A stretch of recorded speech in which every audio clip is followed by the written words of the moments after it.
सभी दोस्तों को सलाम नमस्कार। एक बार फिर से स्वागत है आपका स्टडी लेवल में। मैं हाजिर हूँ नदीम आपके साथ है मॉडर्न इंडियन हिस्ट्री को लेकर के from trade to territory the company establishes power से। जी हाँ, इसके तहत हम एमसीक्यूज फिर लेकर के आ रहे हैं।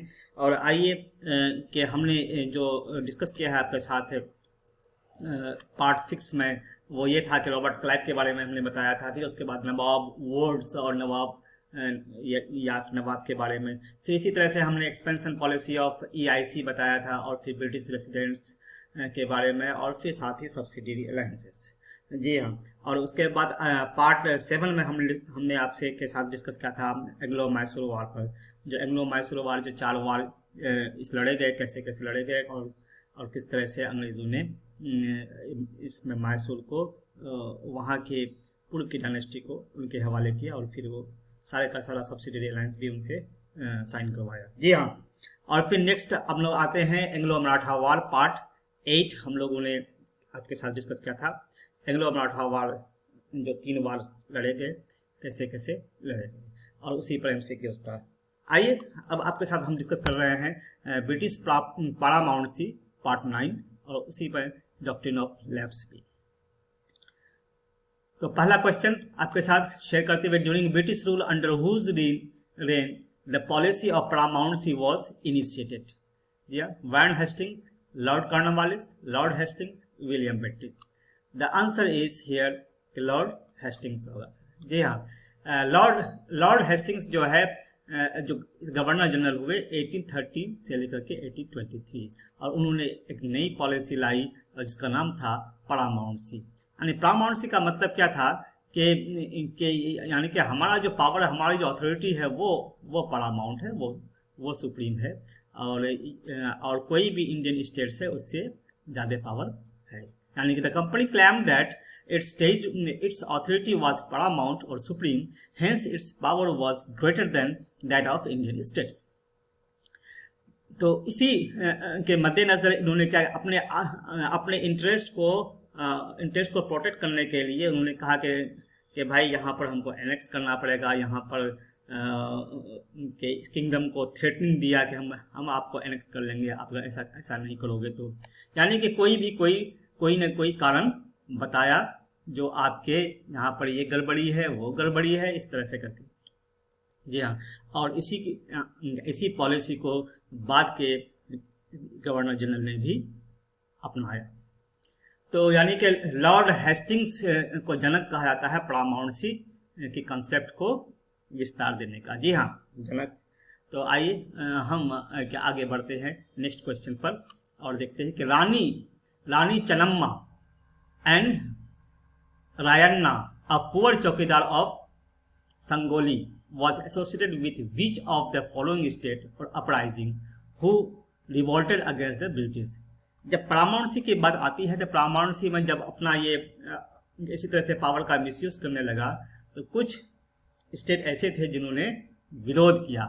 इसमें रानी चन्नम्मा भी थे, और उनका उन्हीं के क्षेत्र अंतर्गत रायन्ना भी एक पुअर चौकीदार था, जिन्होंने जो संगोली के थे, और इन्होंने रिवोल्ट किया और कहा कि हम नहीं मानेंगे आपके बात। तो ये किस स्टेट से या किस अपराइजिंग से कंसर्न थे? स्टेट ऑफ कित्तूर, फकीर uprising, Sanyasi uprising, Kuka revolt.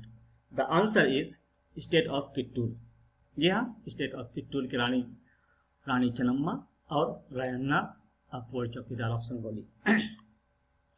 The process of paramountcy, however, did not go unchallenged. For example, when the British tried to annex the small state of Kittur, Rani Channamma took to arms and led an anti-British resistance movement. She was arrested in 1824 and died in prison in 1829. But Rayanna, a poor chowkidar of Sangoli in Kittur, carried on resistance. With popular support, he destroyed many British camps and records. He was caught and hanged by the British in 1830. तो ये दो personality को हम याद रखेंगे। आइए next question देखते हैं। Which of the following statement are correct? जी हाँ, या इज करेक्ट भी होगा।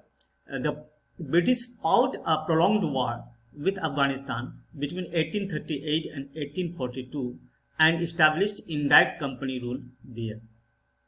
Sindh was taken over in 1843.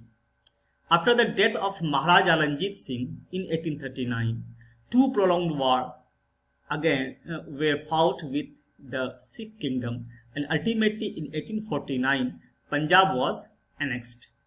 All are correct. तो यहाँ पर ये 3 स्टेटमेंट दिए गए हैं, तीनों स्टेटमेंट में कौन सही है कौन कौन गलत है, तो यहाँ पर तीनों स्टेटमेंट सही है। और यानी कि 1842 में अफगानिस्तान को कब्जा किया गया, लेकिन वहाँ पर इनडायरेक्ट रूल वहाँ पर लागू किया गया।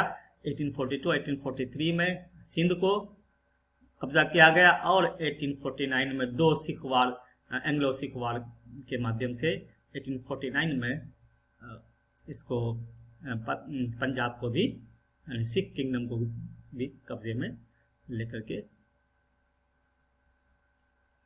आ गए। जी हाँ, तो आइए हम नेक्स्ट क्वेश्चन देखते हैं। यानी कि 1842 अफगानिस्तान, 1843 सिंध और 1849 पंजाब। तो आपको कभी कभी सीक्वेंस में भी आ सकता है कि पहले कौन पहले कौन पहले कौन। जी हाँ, तो इस तरह से भी आपका ये आंसर यहाँ पर क्या आ सकता है। नेक्स्ट आते हैं क्वेश्चन और देखते हैं क्या है। Which of the following statement are incorrect. जी हाँ, तो यहाँ पर आइए। Dalhousie 1848 devised the policy of doctrine of lapse। मेरे ख्याल से ये सही स्टेटमेंट है, आपको मालूम ही होगा। आइए नेक्स्ट स्टेटमेंट देखते हैं। The doctrine declared that if an Indian ruler died without a male heir, his kingdom would lapse, that is become a part of company territory। बिल्कुल सेकंड तो मेल हायर है, यहाँ पे ध्यान रखिएगा। Male heir without a male heir अगर होगा तो कंपनी की टेरिटरी मान ली जाएगी। One kingdom after another was annexed simply by applying this doctrine. Satara, Sambalpur, Udaipur, Nagpur, Jhansi. Chronological order में भी है, और तो यहाँ पर नन ऑफ द अबव होगा। चूंकि तीनों के तीनों स्टेटमेंट यहाँ पर सही है, इसलिए none of the above is the answer. Satara यानी कि सासू नाजा सासू नाजा अगर याद रखिएगा तो हो जाएगा। सासू मतलब सतारा, और संबलपुर, यू से उदयपुर, एन से नागपुर, और जा से झांसी। इस तरह से इसका क्रोनोलॉजिकल ऑर्डर भी होगा, जो एनेक्स किया गया under the doctrine of lapse policy के तहत। जी हाँ, नेक्स्ट आते हैं हम, और आते हैं कि EIC took over Awadh in 1856 on the ground the policy of doctrine of lapse, misgovernment, both, none of the above। तो यहाँ पर आंसर होगा मिसगवर्नमेंट होगा सर। देखिए वहां पर तो वो डॉक्ट्राइन ऑफ लैप्स का नियम अपनाते हैं, लेकिन जब अवध की बारी आती है तो कहता है कि मिसगवर्नमेंट यहाँ पर है, यहाँ पर लोगों को ठीक से रूल नहीं किया जा रहा है, लोगों को काफी परेशानी हो रही है, इसलिए इनको भी एनेक्स करोगे। 1856 में इसको भी एनेक्स किया जाता है। That's all my friends. अगर आपको पसंद आए तो लाइक, शेयर और कमेंट कीजिएगा, साथ ही वेट कीजिए पार्ट 10 के लिए। सॉरी फॉर दैट कि आजकल काफ़ी व्यस्तता है, मैं आप लोगों के साथ कम आ पा रहा हूँ, इसके लिए माफ़ी चाहूँगा। जय हिंद।